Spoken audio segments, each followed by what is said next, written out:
this case, strong relationship. No? How should we gain a strong relationship? So pastor said, can you speak this Sabbath? Action ko kagulba. I was, what was that? What is in English? So I feel doubted na to speak, no? Because it's only 1 week to prepare the message for us this morning. So, but wonderful because we have God that, what is our God? Our God is good all the time, and He is our rock, according to our lesson, and He is our refuge. Like okay, just another refuge. So this morning, we will talk about the strong relationship. Our text was already read, no? From Ephesians chapter 4 verse 2, but we use this morning from the God's Word translation. It says there, be humble and gentle in every way. Be patient with each other and lovingly accept each other. Sometimes, in our days, we are prone to face different struggles. Sometimes we are asking ourselves, is it okay? Is it my status okay? Is my relation to my friend is okay? Is my relation to my family is okay? Is my relation to my spouse is okay? Is my relation to my husband is okay? Is my relation to the church is okay? So today, or in these days, we are facing the different struggles about relationship. No? Usay makaingon ta nga, marag wala naman siguro na siya. Pero, sometimes po, we can speak words that in us, it is nothing. But to other, it is a big deal. No? So, let us proceed. The text inspires us that let us be humble and gentle in every way. And according here, there are so many people today longs or aiming to have a strong relationship in every aspect. My question, do you as well? No? Ang kadaghanan sa atong panahon karon mga igsunan kasabot ra siya. No? Nga kitang tanang karon kadaghanan daw sa tao mga igsunan naghandom nga makabaton og lig-on nga relasyon. Ang pangutana, ikaw ba igsuon? Brother and sister, do you? Ikaw ba usab nang handom og kalig-on or lig-on nga relasyon? So, atong hinungdan, let us remember, my dear brother and sister, that strong relationship are built, not found. No? Hindi ito yung nakikita ng kapatid, kundi ito ay ginagawa. No? Gibuhat siya makaigsunan. Dili lang siya tsambang imo nasugatan sunan, but imo siyang gipaningkamutan. Mura bitaw balay. It's like a house that if you want a good house, you want a mansion, you want to have a what? First, what is the requirements? You have to land. And after the land, you have to have a architect to design sa imong balay. And after that, sa sunod, you need personnel to build the house. No? In the same way, the relationship combines of people, no? Or concerns about people. So, what is relationship? Or what is a strong relationship? Relationship, palabang tani Google, no? Ni ato internet, the way in which two or more concepts, objects, or people are connected, or the state of being connected. So, we can see here that to have a relationship, a good relationship is there are two persons or people will be connected, which means two people helping or supporting each other to be connected and no selfishness. Kung gusto tag maayo nga relasyon, kung gusto nato lig-on nga relasyon nga igsunan, gikinahanglan day nato nga batnan sa matag usa. We need to have no selfishness. Dili angay ang pagkamaya-iyaho nato mo'y patigbabaw, no? Let us put aside the selfishness in our personality or in our personality. So, what was Jesus said? Jesus said in John 15 verse 5 to 6, can you read? I am the vine. You are the branches. He that stays in me, and I in him, the same brings forth much fruit.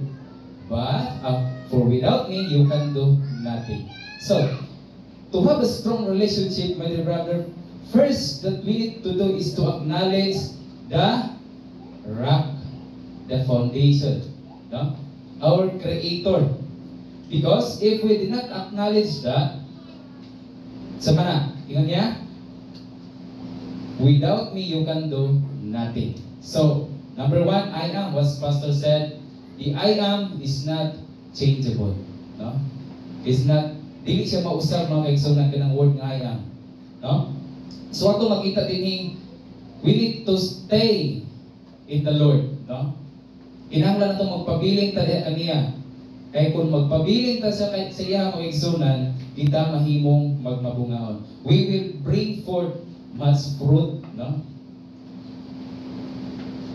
How many of us, my dear brethren, want to see the fruits in the future? How many of us wanted to see the fruits in the future? No? So, ang uban magdua, no? But remember, my dear brethren, to have a strong relationship, number one is we need to acknowledge our Creator and His Word. In verse 6 said, if a man abide not in me, what is the consequence? He is cast forth as a branch, and is withered, and men gather them and cast them into the fire, and they are burned. So atong ma-experience mga kaigsunan nga sa atong panahon karon usahay nawala ang mayong nga relasyon, connection, no? The good relationship between husband and wife, between friends, between in the home will vanish or has trouble. It's because some forget the Creator. No? So, if we abide, verse 7, if you abide in me, and my words abide in you, you shall ask what you will, and it shall be done to you. Nindot kayo pamalandungan mga igsunan nga, ang Ginoo, no? Ang tag-iyas tanang butang, no? The owner of your souls, the owner of everything in this world, the God of universe, is promised that if we abide in Him, there is an assurance, no? And if we keep His word, no? What is the promise? You shall ask what you will, and it shall be done to you, no? Did you know? Dili ba taganahan ng mga igsunan, no? How many of us did not want to how many of us didn't want to get our dreams, no? How many of us? Wala, no? There are no people that their dream will be vanished, no? There are many people that always aiming that this month, next year, I can get this, no? So, muna siya. There was also a quotation to stay strong in a relationship. Number one, a great relationship is not something you stumble upon. It is something you build with patience, understanding, and love. No? So atong makita makaigsunan nga ang pagbaton og lig-on nga relationship.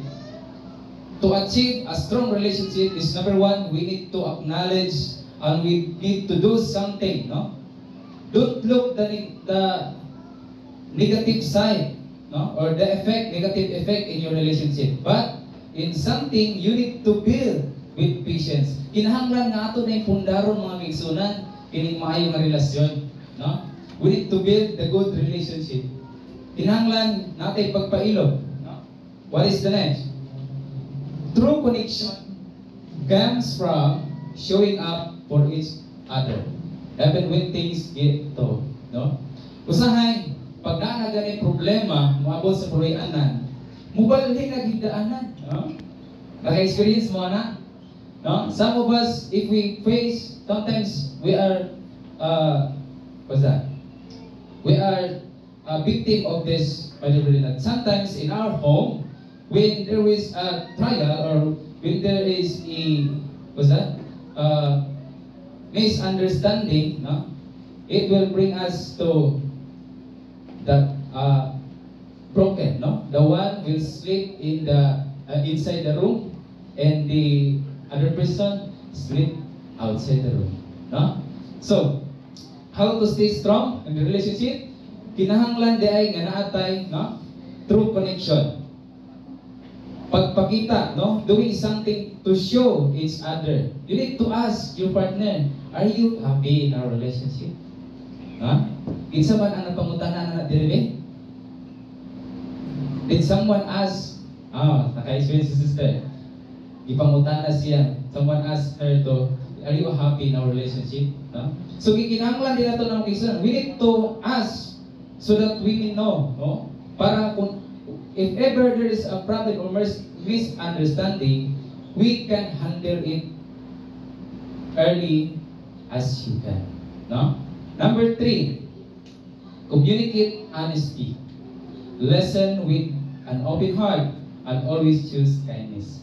To have a good relationship, tayo mga kaigsunan, dili kayo nag-storya pang isang, Tessa, no, stop. I will speak also. Listen to me. Yung isa po, listen to me too. No? Ang saan pagkasinabot niya na, how can you handle the problem if you will not hear? No? So, number 3, you need to have a communicate honesty, then listen with an open heart, and always choose kindness. No? Kung nabiktima mata, if ever we are victim for that situation, my dear brethren, in our home, in our place, in our workplace, let us handle it now with these guidelines. Number 4, no relationship is perfect. Always put in mind, my dear brethren, that there is no perfect. But my question, are you looking for a perfect relationship? Hello? Are you looking for a perfect relationship? Yes. Alam mo, pahiyong lang sila ba? No? So, wala naman po'y gusto nga magbaton o ka ng bungkag na relationship, no? Kana bitaw, hi, I miss you. I miss you. No? Dahil, no? So, pag muhay na kayong isa, ay ganahan kay ka nga, ikuan ka, no? Tubagon po ka niya with a kindness. So, always put in mind, my dear brethren, that there is no relationship is perfect. But, when two people are willing to grow together, challenges become stepping stones instead of roadblocks. So you see, even there is no perfect relationship, but we can create perfect relationship. Sama sa gitawag ko, like a creating of buildings, no? Mansions. Wala may nindot kayo ng mansion na nahimo na nagsugod din sa pagkanindot, no? There will be no mansions that created without sama na siya, broke, without nothing, no? So, now, let's proceed. Number 5. Love is not just about finding the right person. No? It's about being the right person. Keep nurturing, keep believing, and keep loving. So, the aranday. So, we can say that to have a good relationship is we need to follow these steps. No? Sometimes, we create barrier. But remember, my dear brethren, barrier in times of between Jewish and the Gentiles was broken by who? By Jesus Christ. No? So that's why in our times today, God emphasizes us that let us not create a barrier, but let us be a what? Barrier broker. No? So, to have a right person is we need to make ourselves a right person. Then, say, what is the secret? Keep nurturing, keep believing, and keep loving. Now, the question is, what is the formulation of a strong relationship? No? Usay, hindi nga lisura po day. It's so hard to form a strong relationship. But praise God, Jesus Christ give us in a word of or a principle how to achieve the strong relationship. From Tree of Life version in John 14:15. What it says? Can you read? If you love me, you will keep my commandments. This is very known verses. It's already, even a 4 years old child will know this also. But the question is, what is the formulation that we can get from this test? So,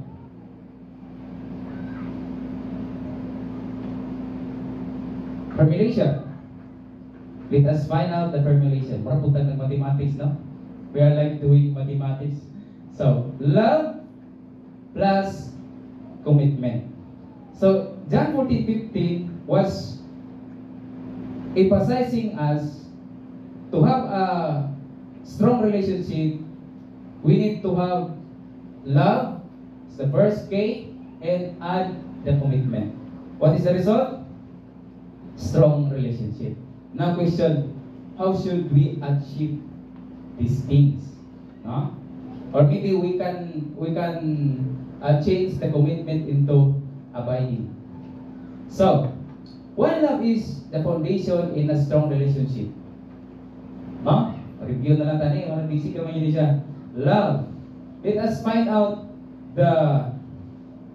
about love, no? Through acronym. Let us acknowledge it by acronym. Maybe some of you have already an acronym about the love, no? But this morning I would like to share with you another acronym. Maybe some of you have this or none, no? Basta ng uban na ninaa, uban po wala.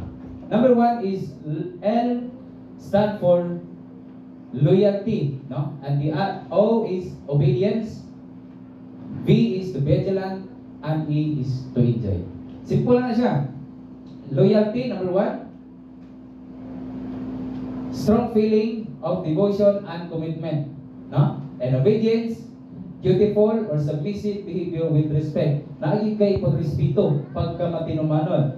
Then, vigilant, being on the lookout especially for danger or opportunity. Sometimes in a relationship, if both person will not vigilant, no? That was started to create what? So may mag-create misunderstanding and troubles. Isa may musugot din ang inyong uyab. Giuyab po lain, no? How many, some of you, my brother, are you willing that your girlfriend, is this okay to you? That your girlfriend will also have a boyfriend? Even you are no? Wala gyud mosugot, no? Di kita mosugot ng imong asawa, waon sa laing bana. Magsinumbagay gyud, trouble. So that's why we need to be vigilant, my dear brethren, no? Number 4, letter E is sayo na kayo, enjoy. Kaya kung sa kumang kayo sa say, I love you too, no? Kung niya pagkahuman kay nagsige ra magmukod, no? Niya wala na yung happiness. Mo na nga, it's very important to ask your partner, are you still happy in our relationship? Pangutana po na imong anak, no? Are you happy? No? Kay diha nimo makita magsabi, you can see the problem and you can solve, no? Early as you can. So, loyalty in Joshua 23 verse 11 according to Amplified Bible, so be very careful and watchful of yourself to love the Lord your God. Number one, to have love is to have a character of loyalty. And to have this loyalty is we need to acknowledge first our Creator, no? We need to practice ourselves to be careful and watchful to love the Lord your God. Okay, listen kayo, it's very hard to love another person if you are not already practice how to love. Di ba? So listen kayo. Next, in obedience. God says, Jesus said in American King James Version, but seek you first the kingdom of God and His righteousness, and all these things shall be added to you. So, what is the guide here that we need to obey? And what is the promise? Or what is our sama na siya? Kung sa may atong kalaguton, no? What should our aim from this text in Matthew 6:15? What is the aim? Seek first the kingdom of God. And what is the promise? All things shall be added unto you. No? Kaning pagka matinunmanon mga isunan, being obedience will be added unto you. Being loyalty will be added unto you. And vigilant, why we need to be vigilant? And 1 Peter 5 verse 8, be sober and be vigilant. Why? It's because your adversary, the devil, as a roaring lion, walks about seeking whom he may devour. No? Nabitay ng utana. One pastor asked, did you acknowledge the roaring lion that is evil? Do you know what he roars? Do you acknowledge? Basin mga kaisunan, we already know this text, but we are not already acknowledge how what is the roaring lion? How he roared, no? Di sa may gisinggit niya. Kung sa may gihimo niya na matintag o mawala ka, no? Nanamoy group. So temptation. Kung sa may ganahan sa laki, naunahon to ning laki. Kaya mo may una nga gibuhat sa Ginoo.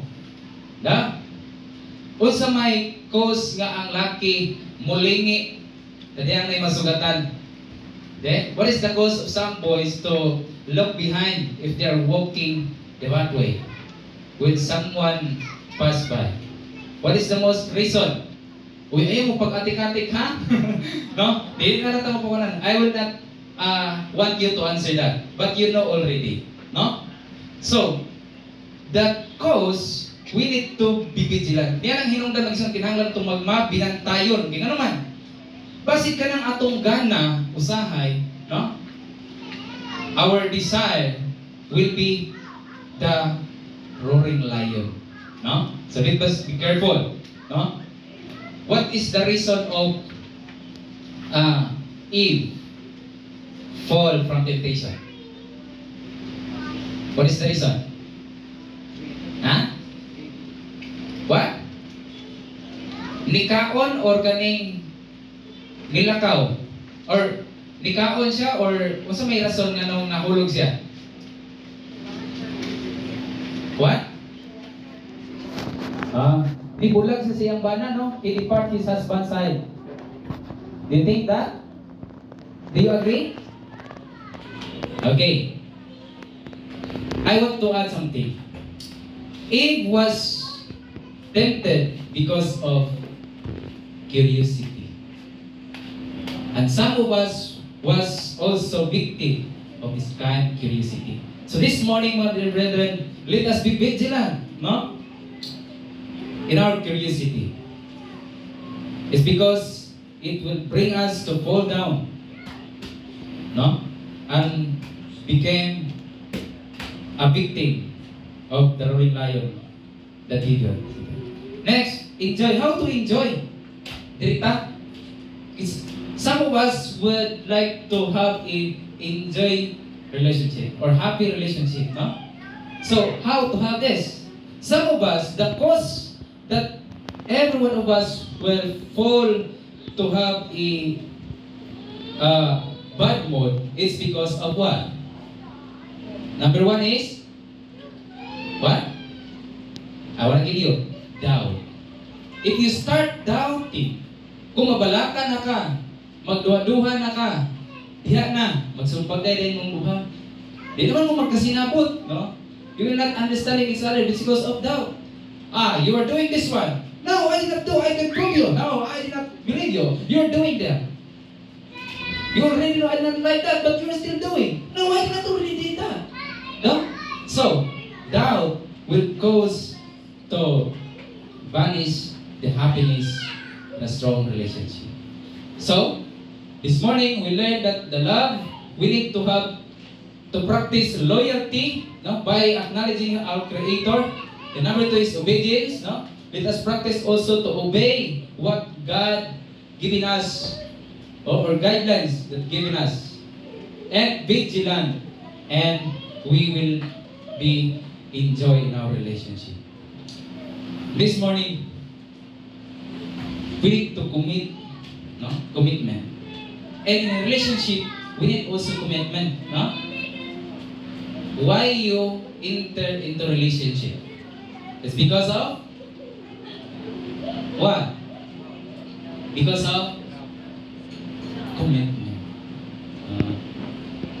Love and commitment. Okay. So, do you practice these things? No?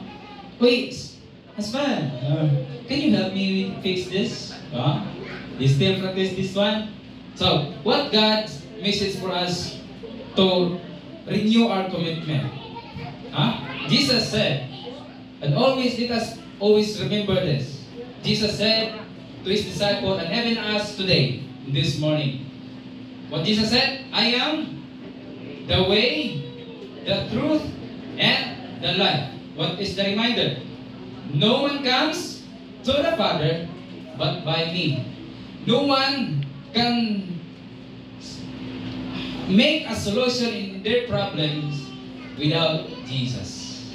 So this morning, my brethren, let us submit ourselves, let us recommit ourselves to Christ as the only way, the only refuge in times of troubles, and so, to make a solution in our problems. And what others says, he says, John 14:6, that is verse 1.